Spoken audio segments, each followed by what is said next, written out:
courantes, nous en avons tout un tas, que ce soit celles que je vous ai dites juste avant.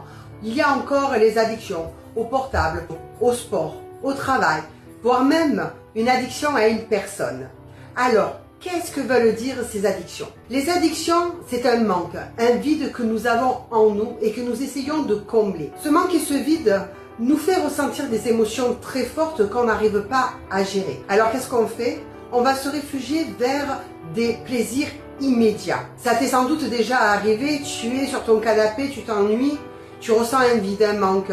Alors tu vas dans le placard, tu vas manger du sucre, ou alors tu vas te fumer une cigarette, boire un coup, ou prendre ton portable. Au travers de ces addictions, ce que nous recherchons, c'est que notre cerveau produise une hormone qui est la dopamine. La dopamine est sécrétée lorsque l'on ressent du plaisir. Donc, au travers de nos addictions, qu'est-ce qu'on fait? On essaye d'abaisser notre niveau émotionnel qu'on n'arrive pas à gérer pour ressentir du calme, du bien-être. Malheureusement, le fait d'aller vers des plaisirs éphémères et de ne pas aller chercher la source de notre mal-être, c'est que peu à peu, le piège se referme sur nous et nous devenons de plus en plus addicts. Actuellement, en accompagnement, j'ai une personne qui est addicte au sucre. Mais ce qu'il y a, c'est qu'elle est aussi diabétique, d'où l'importance d'arrêter le sucre. J'ai posé la question, à partir de quel moment tu te sens une envie irrépressible de te jeter sur le sucre?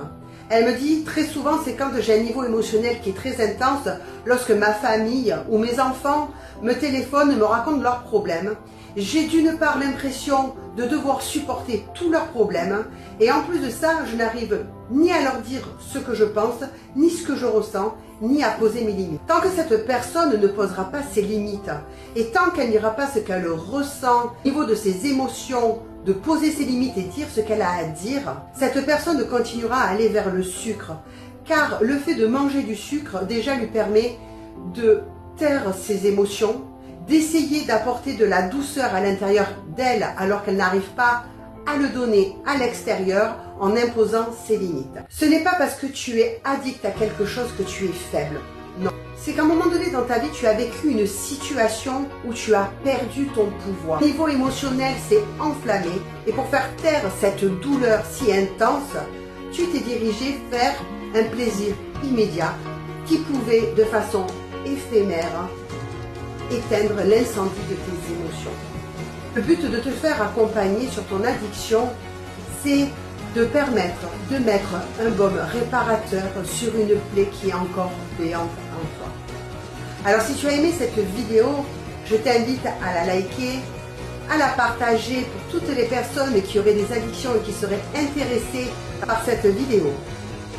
Et tu peux également aussi prendre un rendez-vous offert de 15 minutes avec moi en cliquant sur le lien dans ma bio ou en description afin de pouvoir te libérer définitivement de cette addiction qui sans doute te pourrit ta vie et ton quotidien. Je te souhaite une belle soirée, une belle journée selon quand est-ce que tu regardes la vidéo et je te dis à tout bientôt. Bye.